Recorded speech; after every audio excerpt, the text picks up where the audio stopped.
All right, welcome back to another episode of Scrambling Dads podcast. Jason, every time I say welcome back, it makes me think of that dumb Applebee's commercial or Dick's commercial where it's like, welcome back, welcome back, welcome back. Just gets stuck in your head, man. Every time I say it, I'm gonna have you start doing this. So we're back. We're back in the same zip code for once in what, 3 weeks? Yeah, I was to say it's kind of nice being back in Texas, same time zone, and actually getting a nice recording in, nice and relaxed in my own home. Yeah, I can imagine. I mean, what does it feel like to sleep in your bed after that long? It's just, I mean, anybody can relate. You're traveling, even if you get the nice plush hotel beds. I slept on air mattresses this trip, but yeah, to just get into your own bed, your own sheets, and feel your own pillow, it's like a weight is lifted off. Dude, nothing beats your own bed. I don't know what it could be the exact same bed, quite frankly. And so me being in the real estate industry, built some hotels. So I had a connection to get literally the same beds we put in hotels. I could get that because we had a connection with them. So obviously you still pay for it and everything. So, but we literally have a hotel mattress or in our room. Like we can go from one to the other. It's still different. Like it, when you lay in your bed, it's your bed. Yeah, Your for body knows sure. the difference. Yeah, we're a little bougier. I mean, I don't know how nice those hotel mattresses are, but we got a Sleep Number probably about 10 years ago and haven't adjusted it much, but it's still very nice just to crawl into it. And heck, even if the bed's unmade after 2 weeks, just going in, it's still nice. Absolutely get that. Well, what have you been up to, man? Gosh, it's like everything's such a blur right now. I know this last week was just a lot of like honeydews catching up with a lot of household stuff. Our lawn was probably about 7 inches long and took a couple rotations on the lawnmower to get that cut down to good height. But mostly just, yeah, playing house catch up, being gone that long, stuff just collects, gets things that you forget to take care of before we get on our trip. And yeah, just doing a lot of that catch up. Let's see. Last week got to go play around with my old assistant, and it was nice getting out early, semi early before this crazy heat just kicked in, and it ended up being us after 9 because there was a kid and a dad who were like, "Ah, it's too hot," and the kid was going for high school tryouts, and they're like, "Oh, they only play 9, so we're good." So it was good. The back 9 relaxed, kind of no scoring, but since we had pretty much extra time before we'd run into the group, I pretty much played a 2-ball scramble with my own ball, and it's funny how that works out. You shoot better with that second one a lot of the times. It was nice. It was good to get out. It made me feel like I could still do this and learn and adjust on the course, but when you're going through tournaments and doing the one-time shot, all that pressure builds on you and you got to make it count. Yeah. No, you're 100% right. It is funny, and I think the last time we spoke was you were talking about how you didn't play well. What was that, Turtle Hill or something like that? Oh my And it gosh. See, I already wiped that out from my granted, so memory. yeah, exactly. It's funny how you put it out of your memory, and a week later you move on, and you're like, oh no, I'm playing great. I got no issues. Gosh, yeah, Turkey. Yeah, that it just is just very disappointing that round. I actually was like, "Ooh, maybe I could try to get some content." Started off first couple like hole and a half. I was like, "Ooh, this looks good." And then like 3 putted, then missed the fairway, then missed the green, bladed it. Then I was like, "No, I'm done with videos." I'm stressing too much of trying to work on the content than my trying to relax and have fun. I certainly get that. I think I did that on the range. If this was probably a few weeks ago, the first time I was trying to get some decent range content, you're so focused on getting a good shot or camera position, and you start to forget that you're just practice, just hit. Like it's we're not doing anything different here. We're not trying to be influencers. We're just trying to relate to other dads in the same world that we're in. If you shank one, you shank one. If it's not a great angle, you know what? It makes for decent content. We're amateurs, so very much so on this end. Exactly. It's funny. I was getting some content in my last round, and we'll talk through some of this, but my one of them I just cold shanked. It was so bad. I gotta see if I can find. I'll see if I can find that video. Maybe we'll post that one. But it was just like to the point that I hit the ball, and I had been hitting it well as we got into the round. Bodies got tired and stuff, right? So I hit it, and the guy that was in the cart with me, like I said, been hitting the ball well. So he's trying to look for the ball, and Next thing you know, he's like, "Where'd that go?" When I pointed right, he goes, "You cold shanked that, didn't you?" I was like, "Yeah, cold shank, like just terrible." So it happens to all of us. So was this your the one before you went on your trip?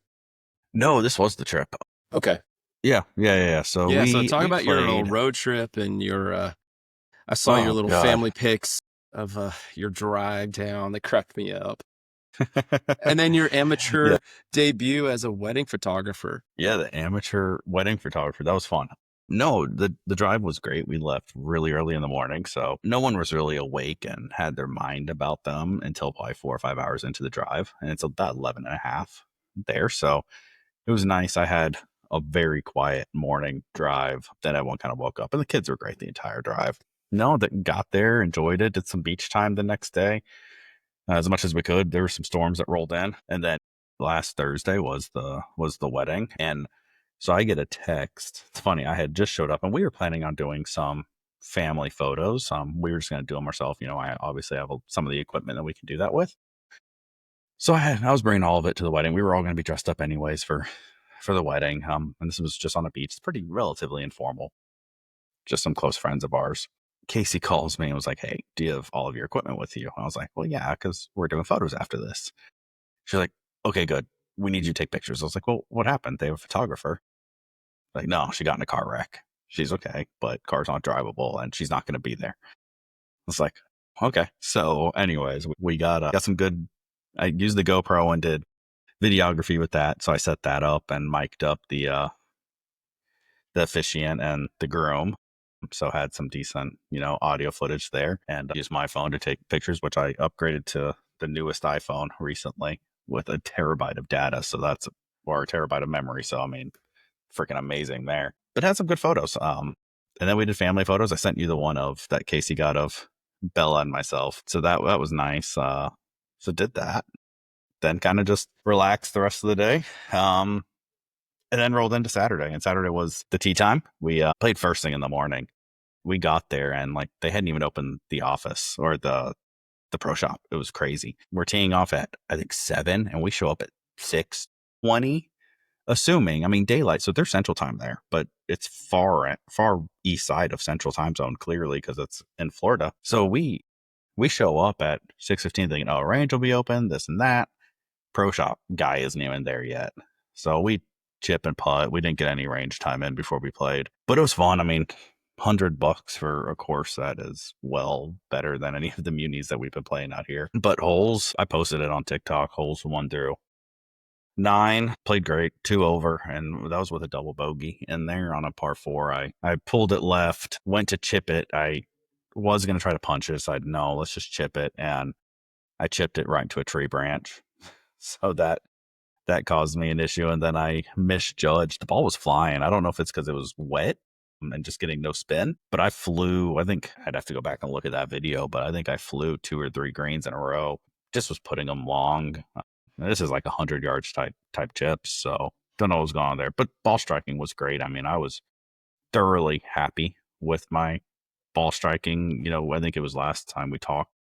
I said, oh, I was watching these videos and I'm falling backwards and I'm thinning the ball. And I was taking beaver pelt divots this time around. I was really getting my weight forward, really getting my hands through the ball. So ball striking was great. But man, that Florida sun got me. It was just straight humidity. I could feel it just draining out of me. So I'm gonna say 14, I just went downhill. So long story short, I shot, 2 over probably through 12 holes. Then 13 through 18, I was 5 over on a par 71 course. So kept it under 80, but putting was good. Everything was pretty good. That fatigue just got me. I could feel it. I was whipping my hands. My last few holes, everything was pulling left. So got some things to work on for sure, but for only playing once a week and barely touching my clubs, we're not going to talk, that I snuck in a range session right before we left on Tuesday. But we figured that out and we got some good golfing. So I was pretty happy. It's funny you mentioned how, you 100 yards in and you were sitting there just like flying greens and striking it well. It kind of reminded me back when I was up in Chicago where humidity was super high and it was just draining us by like halfway through the round. But And I think Yeah, I I remember that. mentioned it, 100 yards in, just easy sand or lob or whatever. I don't remember which one I chose, but I know I caught it real clean and it just flew perfectly. But they were long for the first few holes until I could figure out what like, I don't, my yardages were kind of off, which is weird for something like that. Yeah. Well, I don't know because I mean, being humid, at least I thought, and I'm no expert, but I thought humid meant the ball didn't go as far. That's why when you have thick air, but when you get in thin air, it starts to travel more like elevation. So that's what I thought. But man, like I said, I don't know if it was the dew on the grass for the early morning or if I was just kind of getting those water flyers because I mean, I was flushing them. I mean, I even said it multiple times. There was one hole, granted, I didn't add the audio in that video, but there was one hole that, man, I posed and the guy in the cart with me, like he was posing with me. I think he was like, dude, that is right on the stick. And next thing we know, it hits behind the green. And we kind of both just looked at each other. I was like, what the hell? Like, we are like, that was at the flag. I was like, I thought it was gonna be right at the stick. And he was like, me too. And it was 10 yards long. Like I don't know. That is crazy because it's funny you mentioned that because I was that last round at Turkey Creek in California. I mean, we were definitely towards the back of the round, maybe 14 through 16, one of those holes. I was maybe 130 ish to the pin, kind of a blind shot, but I was able to get a gauge and little side hill lie. But I was just like, okay, I'm tired. I'm not going to swing hard. I think I'd used my 9 and just flushed it. The guy behind me was just like, you smoked that. And it had the perfect line. I was like, oh, that could be good. We're like thinking it's going to be good. No, it was 15 yards over. I was just like in some thick, heavy, muddy rough. I was like, penalized for a great flush shot, but what do you do? Yeah, absolutely. It's crazy how that works. And, you have all these different calculations on what makes a ball go this or that on distance and elevation. We learn, but man, like the biggest thing was I just learned that the humidity gets you, man. It was tough to play in that. It was tough, and I was drinking water. During that round, what I did do, my short game was great, man. I had a sand shot that I put to a foot, a nice little chunk and run. I had a nice little short flop shot, but no, I got up and down pretty good. Some of it's because the grass there, it grabs, the grain grabs, which was nice. But no, really, really enjoyed it. A lot of good takeaways. Still really jerky on my swing. I don't know how much of that is just I know I need different shafts. Um, I was texting with Mike about that earlier today of those shafts are just so stout. And I feel like I really have to swing them. And when you get to the back end of a round, especially a round with humidity and you get tired, it just takes so much of your body to really swing that club. So my hips are wide open and I'm just whipping the club with the early extension, pulling them left. So I really need to change shafts. Really need to get something that fits my swing a little bit more. But even watching the videos, I'm still a little jerky. My tempo's not totally where it was a year ago or even 7 months ago when I was playing a lot more. So we'll get there. We'll get there. But I'm gonna focus on the good. And the good was I played really, really decent. Left some out there, had a lot of birdie looks, and only had one actual birdie. So I left a lot out there and just got tired. So I'll take the win there. Yeah, no, it's just tough. I mean, our schedules are already limited. And then, this weather right now, Texas, we're just getting blasted, this humidity, and it's miserable to even go out there and even try to condition yourself. It's just ridiculous. Like, there's times where I would drink tons of water and it's like I'm still dehydrated.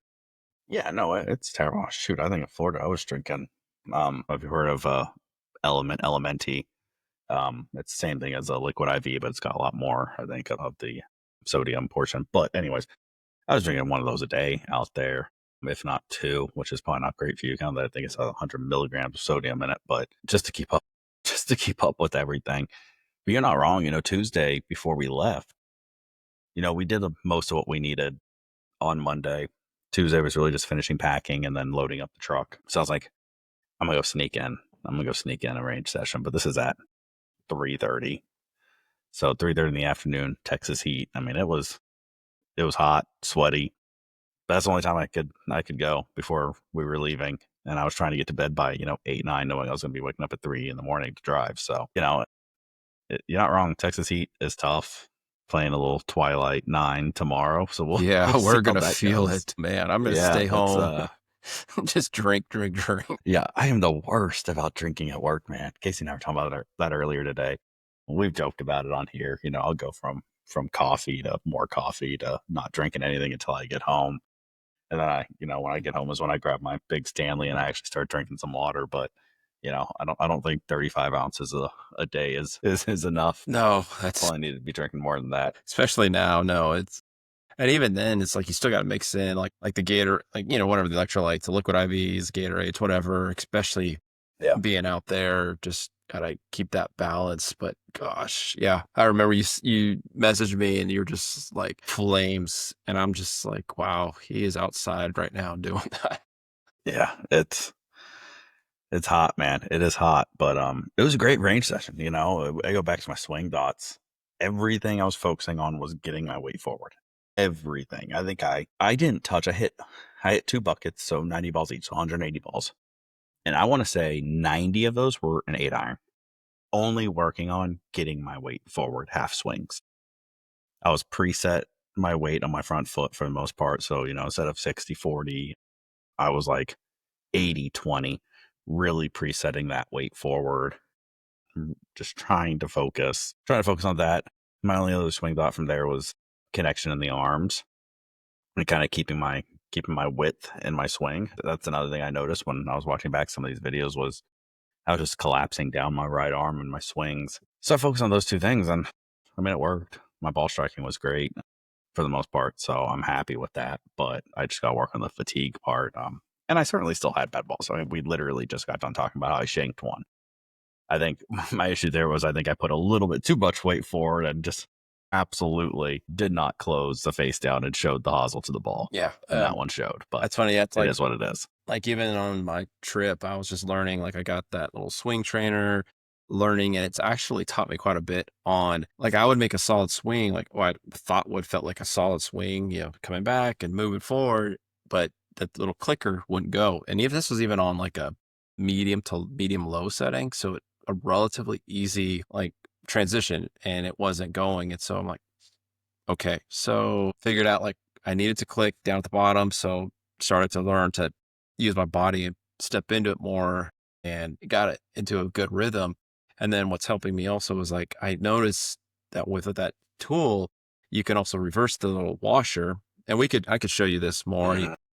It helps you learn to like set your wrist hinge. I don't do that very much because I would take it back swing and I don't. So it teaches you to get it up and you can hear a little click. That means you have the shaft and your wrist hinge in a proper place. So that's part of also what I've been working on is just hinging and then keeping my right elbow a little bit more tucked instead of casting it and coming over the top. So when I get it, it Mhm. works. The other part that obviously I know I struggle with as well is just the weight shift, but even today, and we'll dive into this here, is just um, even during the fitting, I notice I've been finding like a tempo that transitions for me at this stage, and it feels like obviously got to be relaxed, less swing thoughts.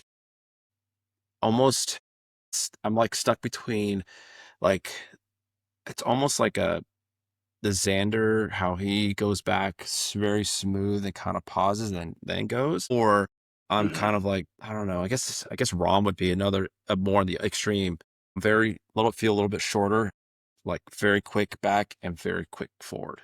And I've gotten great results with both, but it's just I'm still trying to figure out what's my feel for consistency to get that consistent contact rolling with me on that. So yeah, I got a few things on my plate that I'm trying to get that development going through. And it was tough because, I had that fitting today. It was more of just of a confirmation. Like, am I still where I need to be, or do I really need to consider making some adjustments? And gosh, it was rough, but it goes, you just walk in and you're really just warming up.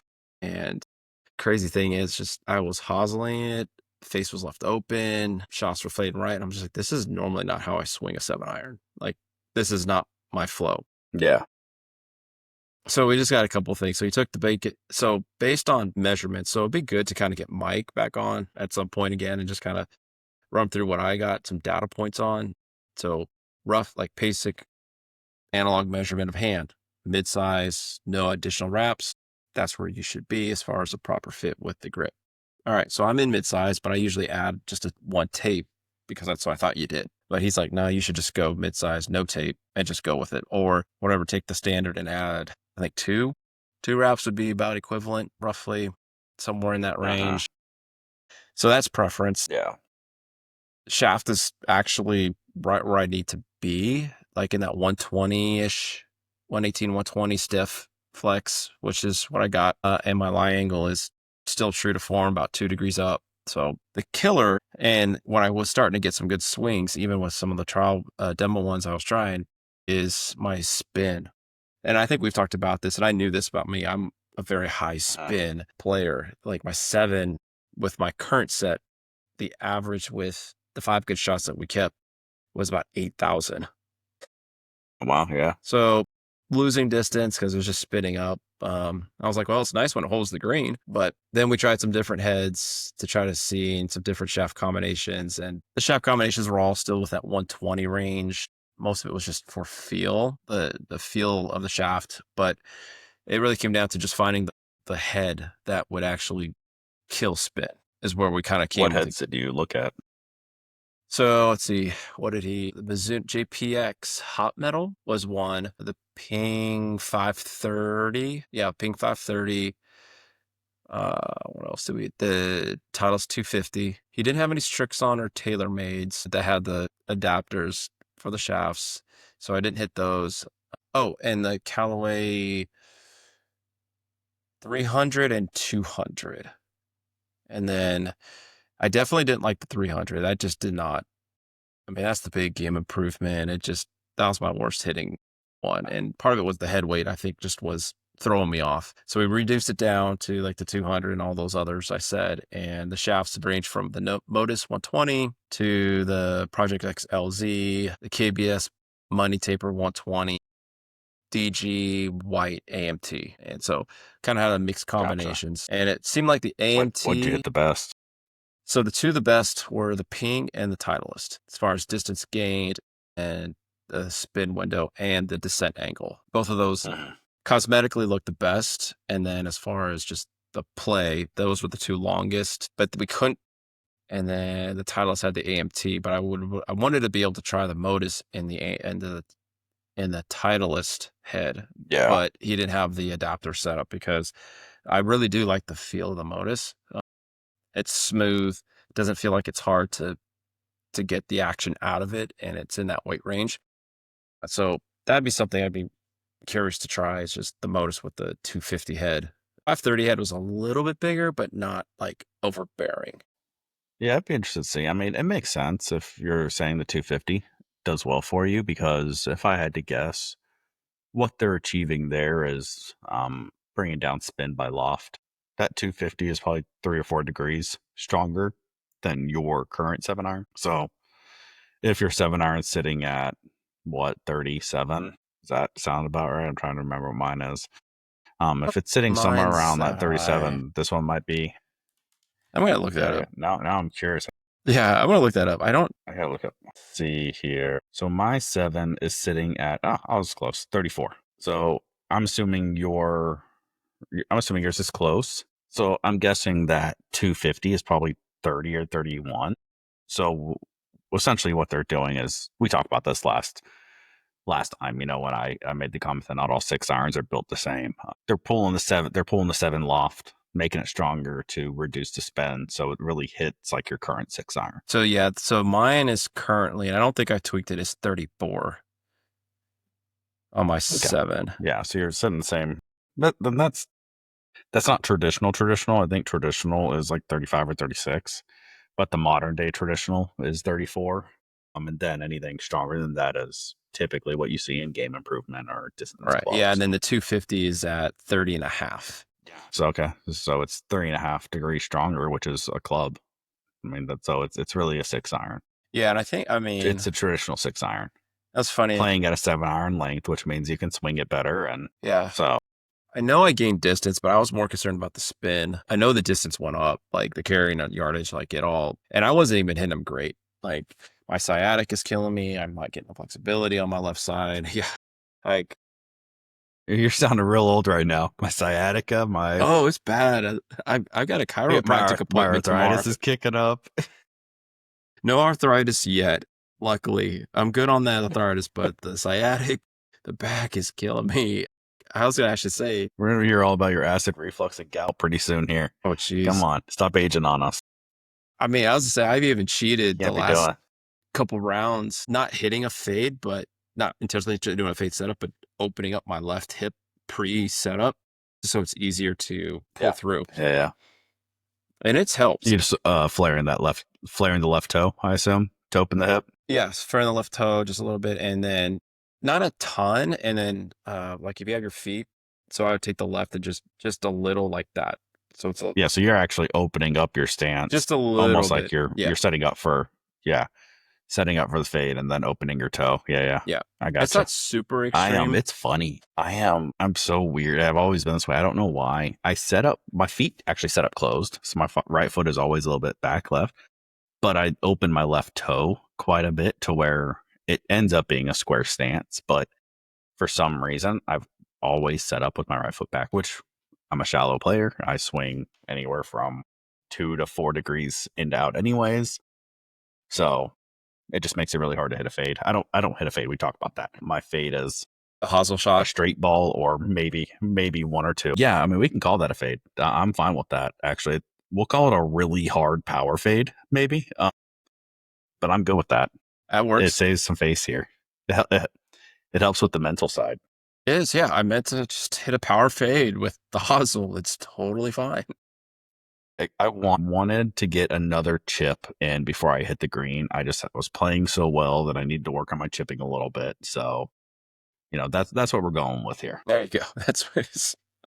I would say, yeah, my last two round or so. I mean, the chipping is what's probably the chipping little wedge stuff around the greens, probably what's helped save strokes for me right now. That's what it should be doing. That's why we practice chipping the most. There should be. Yeah, followed by I putting. said it helped. It helped me. Yeah, I didn't make any putts. That was pissing me off the other day. I think I made one or two like putts of length. Everything else, but that was just misreading. I wanted the greens to break, and they never did.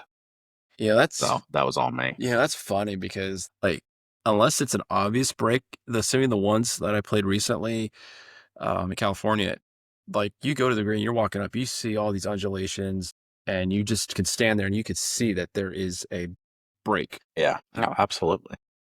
Yeah, I don't get it. I don't know. I've been doing that a lot lately, anyways. I think every round I've played in recent history, I've wanted them to break so much more than they actually are.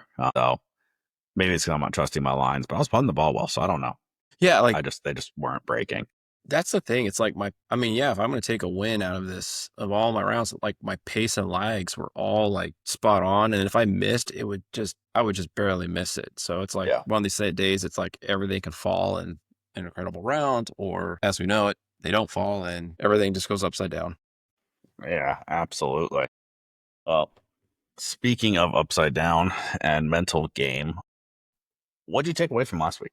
We talked, we had a pretty deep conversation on mental health, and I certainly had a takeaway from that. But I want to hear from you on, what did you feel after that, conversation and getting some of that off your chest and us talking Yeah, through it that. was.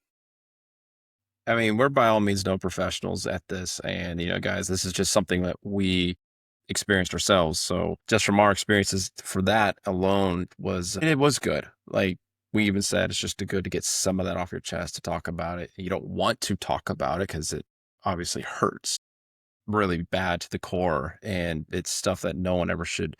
I know in my situation for sure, it's always like the parent's worst fear. And, I've always had that fear even since my oldest was born and, stuff like that does happen. But having that relief and being able to just get that little bit of just breath back was a good feeling. What about you? How did it?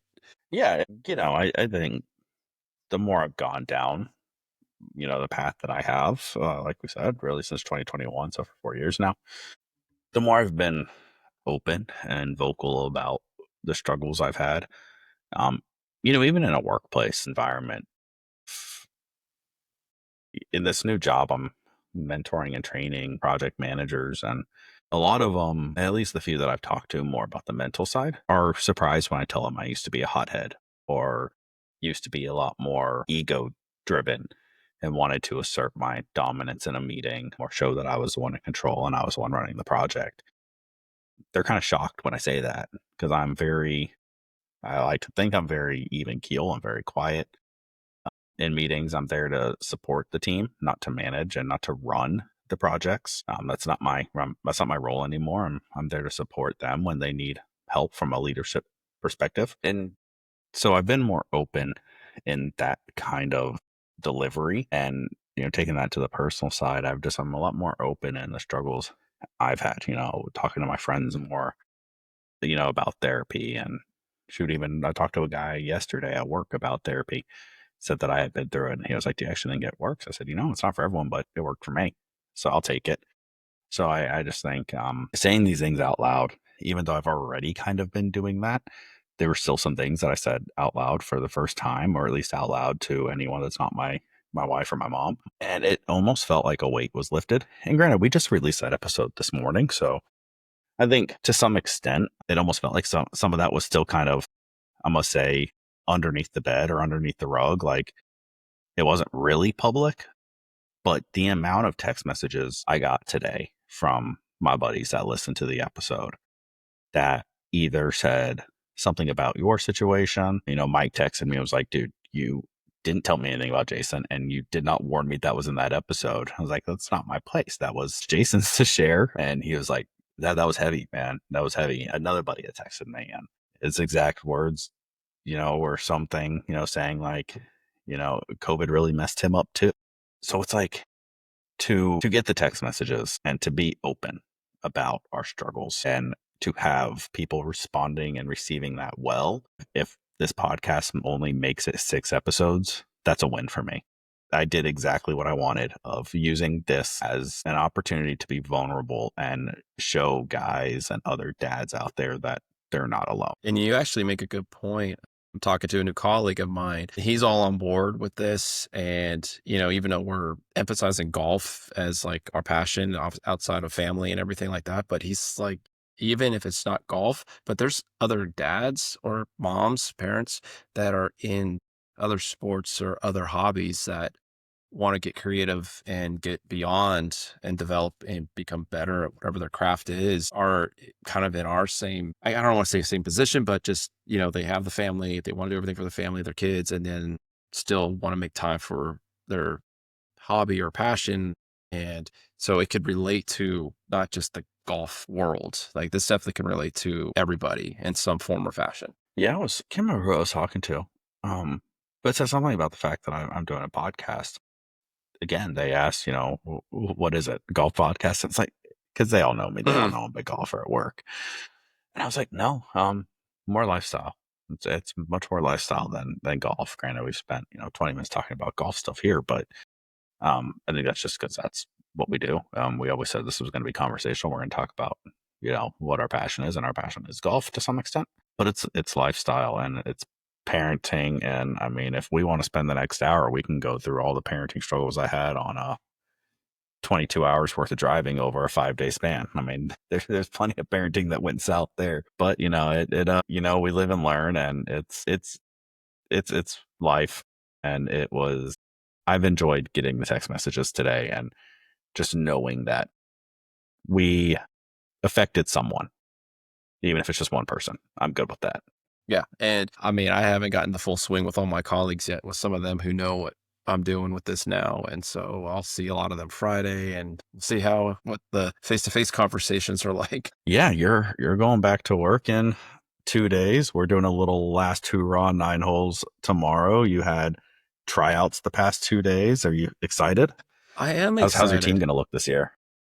I know that my main returners who I've had last year, they definitely improved, which is always a good sign. They definitely showed that they put the work in over the summer. They want to play. They want to be part of the school, the program, which is great. A lot of kids came out, and unfortunately, I'm gonna have to break some hearts. I just can't keep everybody. We just How many do you keep on a team? about 15 is going to be the max. And if I were to say I want to keep everybody I have on my roster, that's like 23. And just the logistics of our facilities that we get to use, it doesn't work. It's too cumbersome for the golf course, and there's only myself and my assistant, and it's just not enough eyes to make it even productive. So yeah, it's going to be tough. But then you get to a point where it's like, some from last year, and then it's like, got some new guys this year. Shot for shot, they could be one day here, one day here, but then you go into who's going to be potentially a better use for the team. And so you're kind of like, where do we find that line? It's going to be difficult. So my top team should be pretty competitive as they were last year. The middle team, I think, is definitely going to be stepping it up more this year. They've matured. I've been able to have some conversations and talk to them about how to learn how to play the course a little bit, how to think through it a little bit better. They had some mind games, got played with them a little bit today, which I'm like, told you, stick to your plan. Like one kid got intimidated, like, oh, he took his driver. I guess I'm going to hit my driver now. I'm like, and what? Shanked it to the water. He's like, yeah, I should have stuck with my 5-iron. You would have been in play. You would have shot better on that one hole at least. So it's a lot to learn, but yeah, we're excited. I mean, what's the format of the tournaments? Is it a 5-person team, 4-person team? 5-person team, and then best 4 scorer are applied to the team score. I think, isn't that, doesn't the NCAA, I think, follow the same parameters, I believe? Yeah, something like that. I I couldn't think, remember. I was never good enough to be on the tournament team. I always just played as an individual. So I think you can have more playing, but they just don't contribute to the team score. So I was always like player 5, 6, 7. I was never 1 through 4. I went to a private school and all the kids had country club memberships, and it wasn't my primary sport. It was my off-season sport. So because we played fall soccer in my high school, not spring soccer. So golf was just my spring sport. yeah, it's 5, and then if they automatically go, if you got 4, it makes another team, but if you have a 1 through 3, you're a medalist. So you're just playing for your own individual score. Yeah, that's fun. So you're excited. I didn't realize y'all did golf tryouts this early. When does the season actually start? Oh, so is it a fall sport or is it year It's a round? year round. So I yeah, didn't realize so that. officially and even after state, technically, I've contacted the higher ups. We could still run full practices all the way up to the last day of school if we really wanted to. I'm a little burnt at that point, Wow, so this is so legitimately. Well, yeah, you're ready to play your own golf. So what's golf going to look like for you after Friday? What are you gonna? Let me rephrase that, because we've had this conversation. You said, "Oh, I'm gonna put my clubs down," and I don't really get around to it. What is Jason going to do to make sure he gets that golf in after Friday? yeah, so that's something I have to really kind of think about so I don't get into the doghouse too much. I mean, I'm already knocking on the door, but I think I think we all live on that doormat. so. I've been mentally trying to find a game plan, which of course we got to figure out what's going to work for myself to help kind of keep in my goals, and then helping with Shelby, and then helping with the miles, and also take care of all of our other routines. So I would ideal week.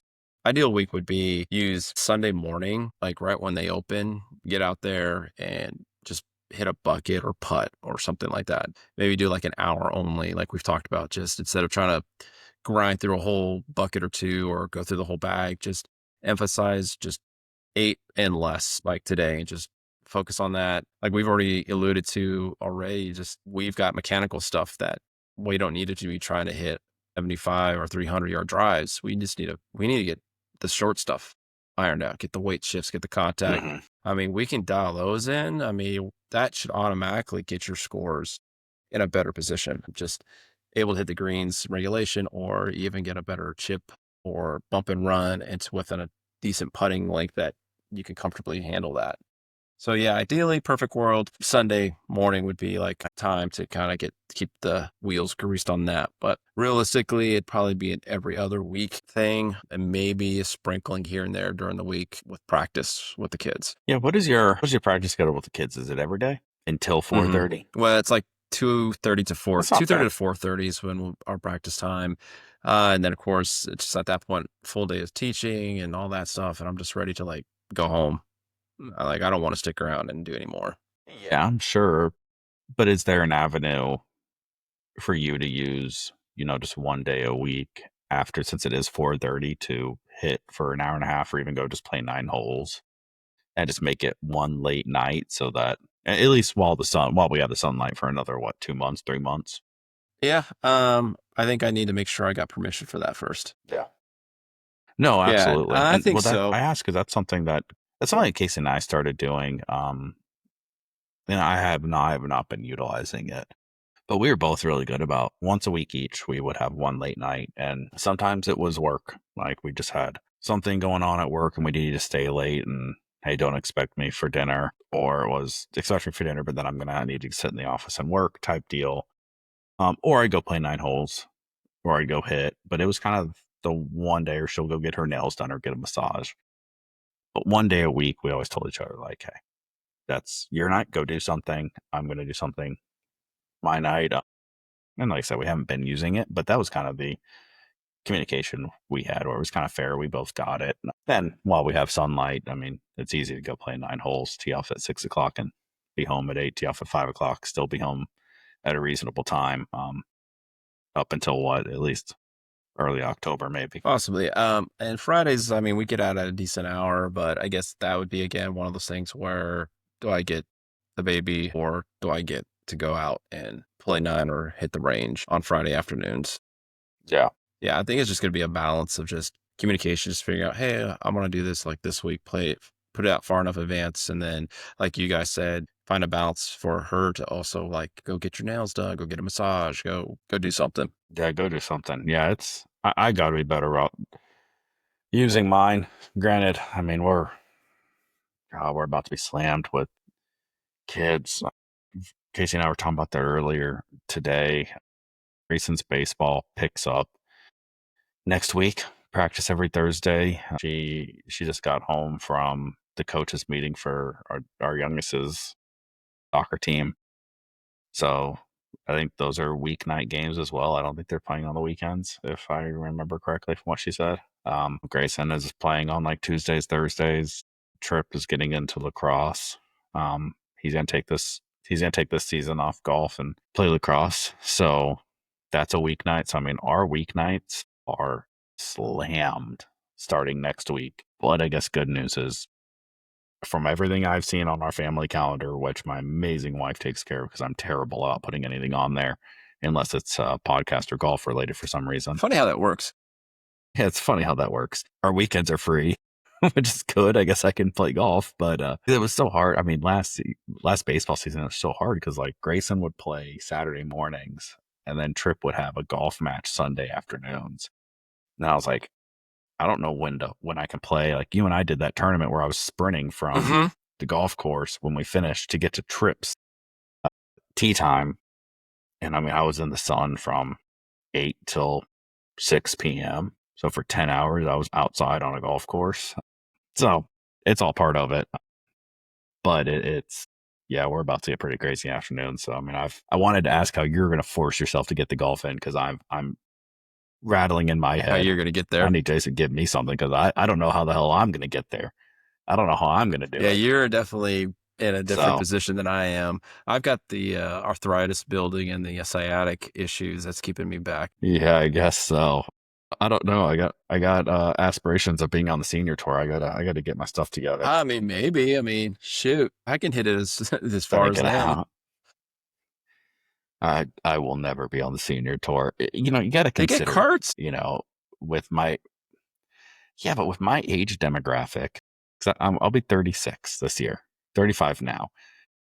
Okay, Rory McIlroy's 35, right? I think Max Homa's not that much younger. I think he's 31, I think 32. Scheffler's in that So if I 29-ish. Yeah. were Scheffler's 29, so if I were to ever want to consider being on the senior tour, I have to consider the guys that are coming out of the tour now and going into the senior tour. And there's no way I'd ever, I mean, dude, look at what Scheffler just did at the Open. And again, I'm going to preface this by saying we're not a golf podcast. Go listen to Foreplay or No Laying Yeah. Up or any of those guys on. for a full in-depth recap of the Open Championship. But I did jot down a few notes about this because it was mind-boggling to me when I read this. Scheffler won again. That's the second major this year. He won by 4 strokes. He has won all of his majors by 3 or more strokes. So he was never just a scratch it away type. Oh, he has to make this putt to win. I'm pretty positive. I think 22, his Masters in 22 is when he won by 3 strokes, and he actually missed a relatively easy putt and like laughed because it was only like a 4-foot putt. But like he shouldn't.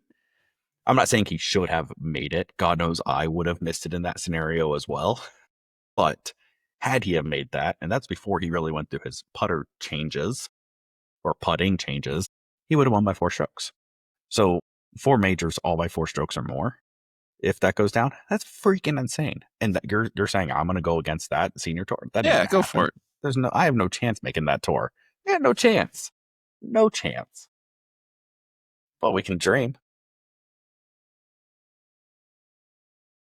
At this rate, Bernard Longer is going to stay at the Champions Tour and continue winning forever. I mean, the guy's going nowhere. It seems like. No. Stuart Sink, maybe. Jim Furyk, maybe. I see. I got the guys who. It's funny we're rattling off all. I got guys who weren't into the big golf fitness. They just went out and played and just used technique and mechanics to win and hit it. And they're still scratching around a course at an insane pace. I mean, those guys are just the longevity of their careers are crazy. You didn't have to be an athlete back then. That's funny. Did you watch the new Happy Gilmore yet? No, I was asked, have you? Man. Okay. I'm not going to say anything about it. Okay. But the amount of cameos and all these guys are in there just from a cameo perspective. So it's funny that you say, Nicholas and Freddie and all these, but yeah, and everybody it was good. Everybody keeps making comments. What's the one I heard today? Maxi golfer. And I'm like, man, is this like a new lingo term? And they're like, have you seen it? I was like, no, I have not seen it yet. And they're like, okay. Yeah, dude, come on. You had your team's demographic are high schoolers that have all seen this and they're going to quote it. Like, I feel like that's just one of those things that you have to watch it just so you could talk to them. I think I will. I might just turn it on, stay late night and just turn it on and watch it. It was a pretty funny watch. I watched it on vacation. Casey was tired. We laid in bed. Kids were asleep. We had a 2-bedroom little apartment condo, 2-bedroom apartment condo thing. One kid was sleeping on the pull-out couch. The other 2 were sleeping in the other bedroom. So we had to go to our room anyways. Casey was like, well, I'm just going to fall asleep. So I was like, okay, well, I'm going to watch Happy Gilmore 2 then. Let's see. Is it a long movie? So I ended up watching it the day it came out. I'll say in a little over an hour and a half, hour 40. I mean, it's not terribly long. I wouldn't think it would be for a Sandler movie. No, none of his stuff is that. His type of humor, I don't think it's fit for long form. But it's kind of like any of those that are remakes decades later. Or even in Top Gun, right? You take any of them, you're always apprehensive. And in my opinion, even if it's good, like Top Gun Maverick is a great movie. It's still not better than the original. The original just hits different. So I'm going to put these in the same bucket, right? The original is the original. You're never going to top the original. Just like Anchorman, you're never going to top Anchorman. Like, that's just not going to happen. I don't care. Anchorman 2, 3, whatever they had after it was funny, but it's never going to top the first one because the first one hits you by surprise. It's a totally different concept and it just is what it is. So, I agree. It's like you got like one of my favorite trilogies of all time is Back to the Future. And you're never going to top the first one. That is like a cult classic. I will watch that on repeats. Like, it just will never go away. Pirates of the Caribbean, obviously, like you said, hits you by surprise. Yeah. That opening sequence is just always going to stick in my mind. And after that, you're like, now you kind of expect it. So you could see that they're always trying in their sequels. How do we up it, but surprise them, but we know it's coming? I guess it's twofold, right? It's exactly what you just said. Is okay. Well, how do we one up it? But then it's like, say you have 10 memorable moments in a movie, and they're going to take the top 5 of those, and they're going to try to replicate them for the 10 of the next movie, and it becomes watered down to where those aren't memorable moments anymore. It's just another part of the movie, right? So you have, you take all these Marvel movies. They all do it. and it becomes to where it's not good anymore, or it just seems all the same because they're trying to replicate the one good moment in every part of the movie and every sequel instead of just you're gonna have this is what I miss about I'm gonna call it like 2000 or maybe 95 to 2005, like that decade of pop culture, music, movies, everything, sitcoms. You're never gonna beat that era. One, because of some of the political correctness and the cancel culture. You can't have, and granted, I think Step Brothers was after 2005, but not that much after. Like, you can't have another Step Brothers where you have Will Ferrell in a Nazi costume mowing the yard to run off potential buyers. Like, you can't make that in today's climate. No. You take you take those movies and you take a risk, and sometimes it's funny, sometimes it's not. But no one wanted to cancel it, right? And you just okay, cool. It hits with some, it doesn't hit with others. Today's day and age, they're trying to make every part of the movie hit, and it's not going to be that case. You can't make an hour and a half hit. There's going to be dull It will moments. be. And I mean, even some of the people who've done some of the famous sitcoms like Friends, How I Met Your Mother, like some of our favorite ones, even Frasier, some of the old the classics, they wouldn't make it. They'd cancel them or they would have to be rewritten to where they wouldn't be funny anymore. Like, just you can't do that anymore. It changes the You say that. whole thing. You say that, and I'm gonna be very clear. I don't watch either of these shows, but Simpsons and South Park. I don't know how they're still on TV in today's day and age. Don't know. Like, don't know how they still have content. One or two haven't been canceled, and they do, and they still have a following. And I've never been into either one of them. When I was growing up, I was more of a Family Guy, anyways. But even that, I stopped watching. But I am shocked that those are still shows, like active shows. Especially South Park. I don't know, maybe because of the channel, the network that it's on, that it just and the time that it comes on, that is really crazy. Unless, again, don't follow it, don't know, so it's still probably crass and crude, but maybe they curb it in such a way. I don't know. Yeah, dude, I don't know, but that's your homework for at least now until next time we talk is got to watch Happy Gilmore. I mean, come on, we're golfers and it's a golf movie, so we need you to get on that Yep, ASAP. Let's see if you like it, and we'll have to recap it next time because it was memorable. definitely some things that I enjoyed, memorable in it. So gonna need you to hurry up and watch that one. Yeah, no, it's definitely on the watch list. I'll get that one taken care of for sure. All right, you excited for tomorrow? Perfect. Yeah, man, excited to get out. I mean, it's been what 2 months since we played, Think 3 months. so. Father's Day. Yeah, Father's Day. So 6 weeks. Wow, God, I'm over here trying to say 2 3 months. That's just what I tell my wife. That way, she'll let me go play. Just kidding. She let me go play anyways. Yeah, yeah. 6 weeks since our last one. So it'll be nice to get out before we both get a little bit busier again. You know, it's fitting. I didn't text you this because I was going to tell you on here. It is fitting. We're going to play a course that is where I learned how to play with my dad. So it's fun that after the mental health episode, we're going to get out a week later and go play. I've always had a good time when I get out there. Always enjoyed it just because it's memorable. Even if I'm playing bad, and even if the course isn't in great condition, it's always just a fun time to get over to that side of town and play that course. So it brings back a lot of good Yeah. memories. So I'm It's excited in for it. good shape. Definitely let some things naturally grow. So they're going to develop those into quote hazards. A lot of the native grass areas are getting into play a little Mhm. bit more. In fact, I actually talked to one of the club pros and I was just like, well, if you're going to keep the native areas like this, which I'm all for, like, might as well, um, but you need to change your slope rating because right now it's way too Yeah, easy. they need to they need to change the difficulty of the course. Yeah. Well, yeah, a little teaser for everyone. Jason and I are going to do a little bit of a 1v1 tomorrow, so we'll see how that goes. I don't think either of us are totally ready for that one, but we're gonna I'm try not it sure out. how's it happen. What something's gonna go bad, either the recording, content, angles, or our golf game, or all of it. Jason or I, depending on who's winning, might just lose the memory card out of the GoPro so that we can't post it. Or the iPhone gets smashed and need a new one.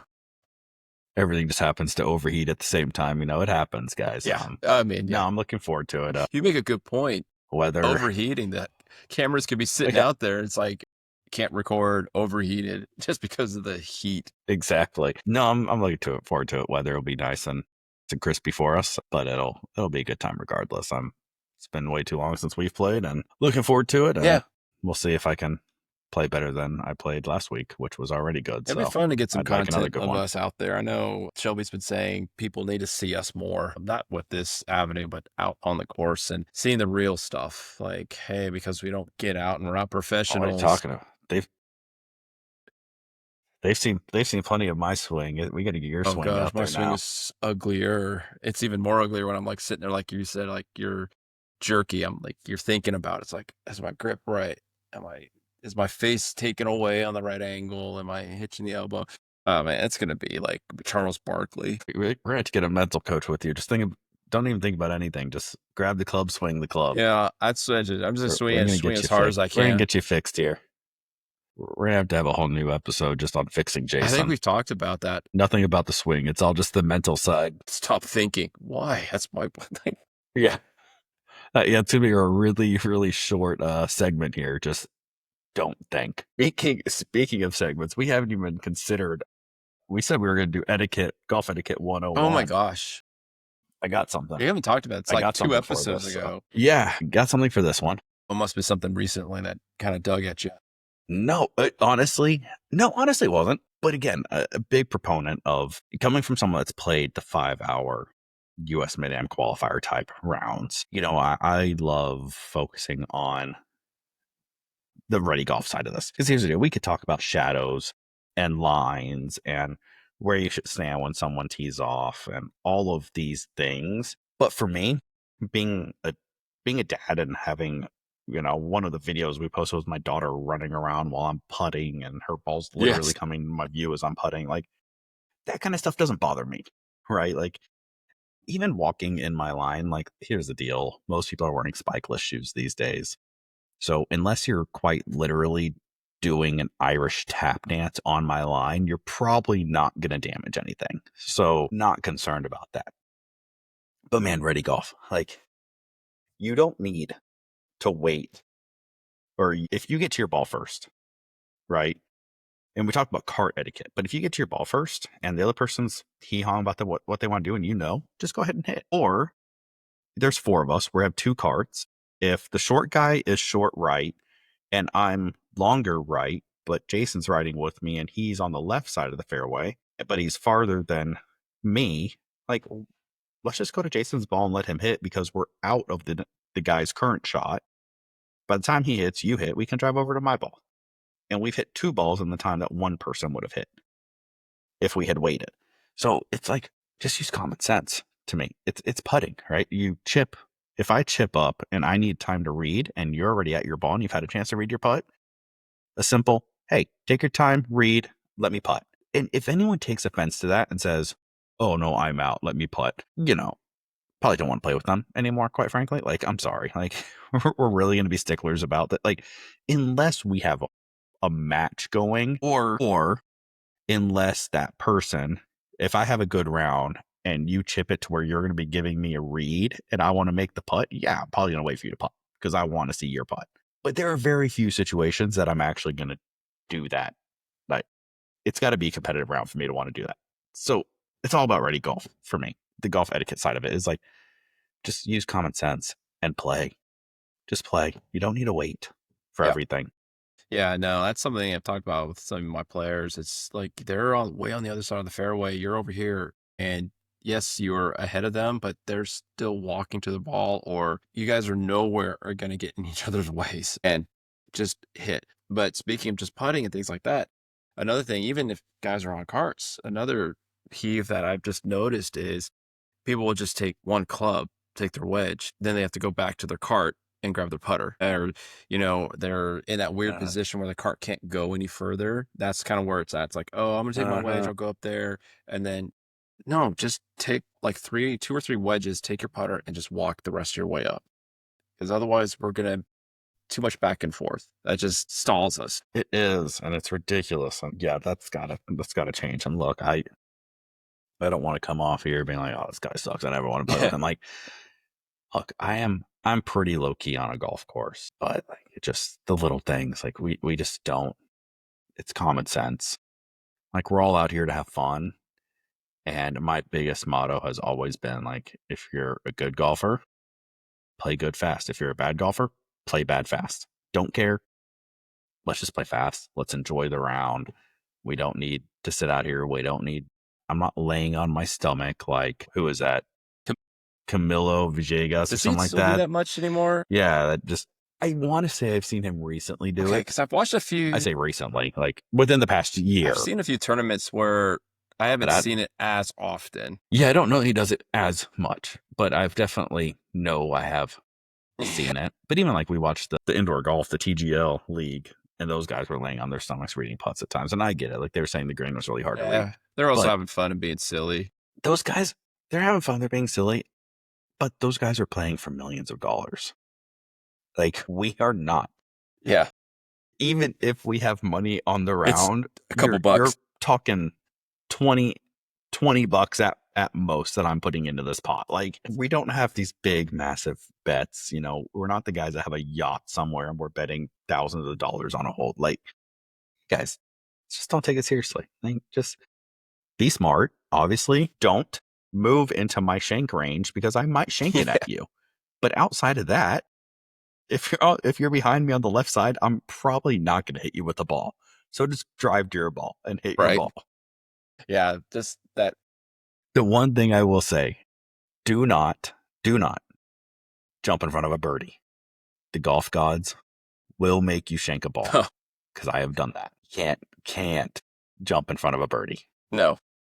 or an eagle, I guess. Anything better than a Yeah, birdie. you gotta let those sit, let everybody else go, and then just have that moment.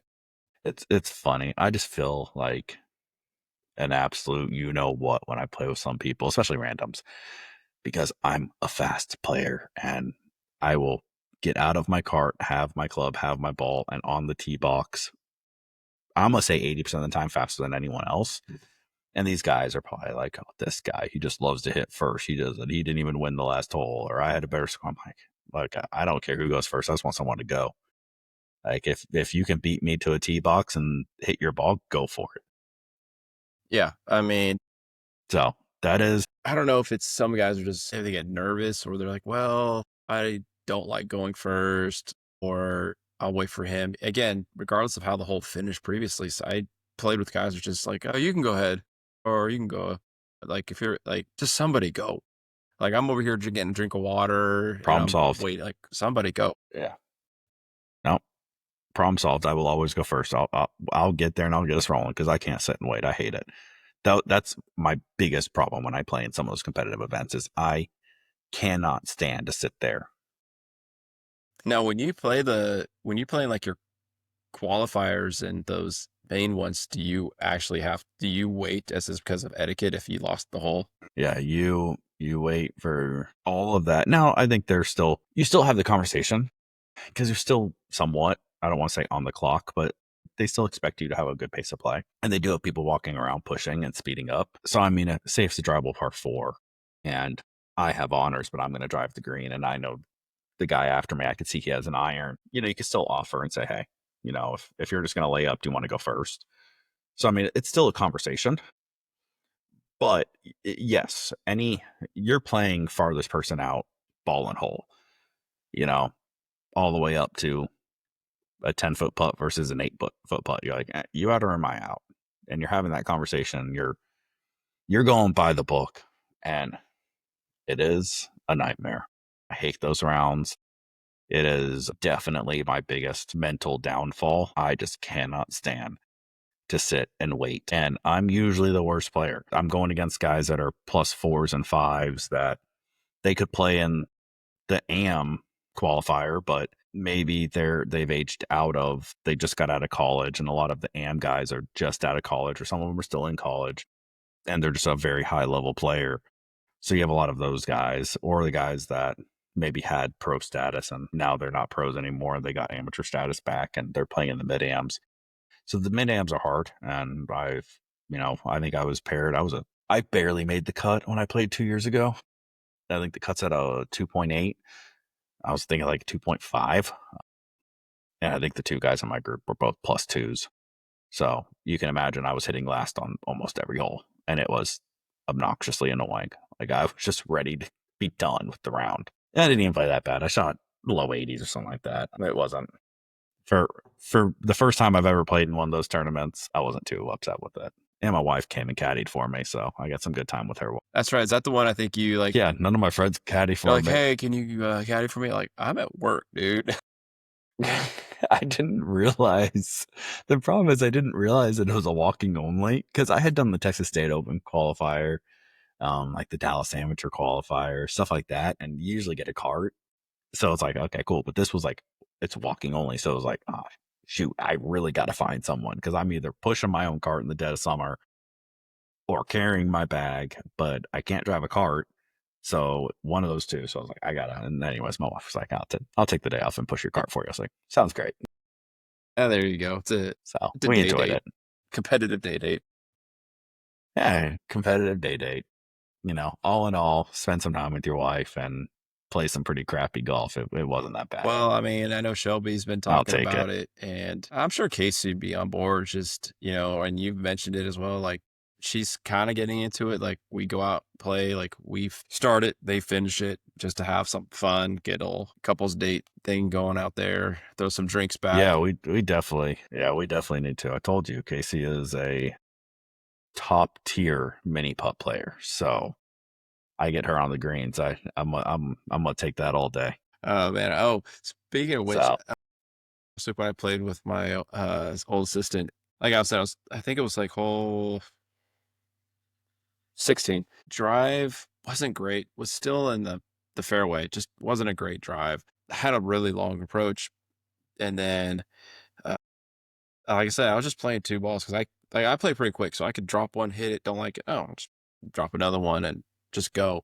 Both were like 25, 30 feet from the pin. One was deep downhill. The other one was left downhill break, a left to right break. And I just literally, of course, just having fun with it. I walk up past that first one, don't even think.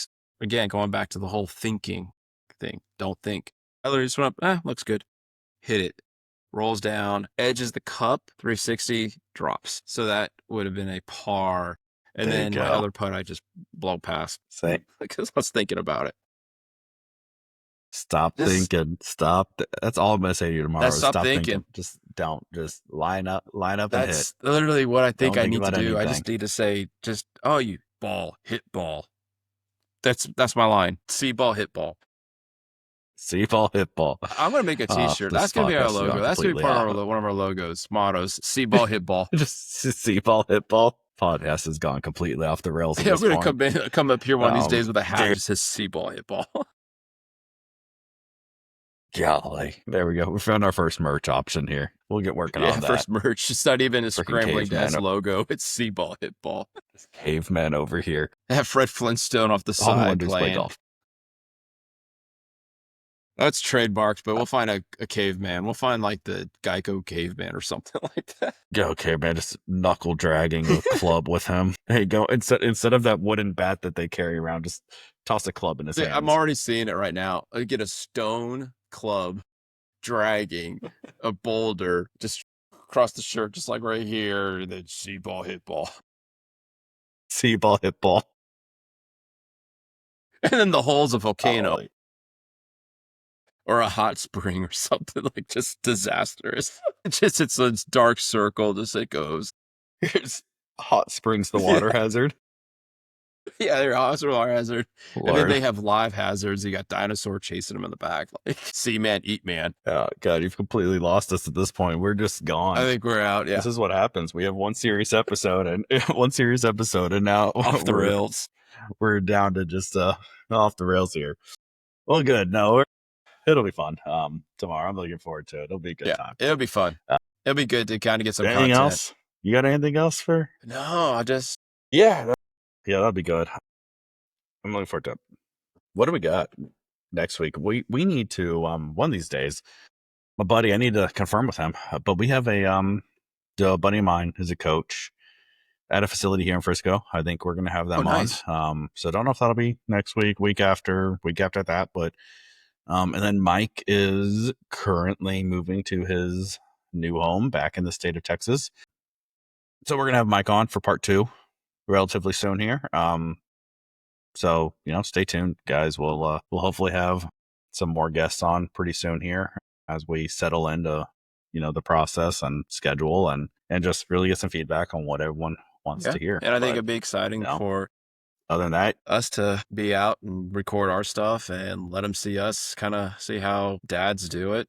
Not professional dads, but just having fun and taking advantage of the time we can. yeah, absolutely. Well, good. Well, remember to give us a like, a follow, Spotify, YouTube, Instagram. Email us at scramblingdads@gmail.com if there's anything you want us to talk about. Jason, Till until next next time, time, tomorrow. See you at the tee. Alright. see ya.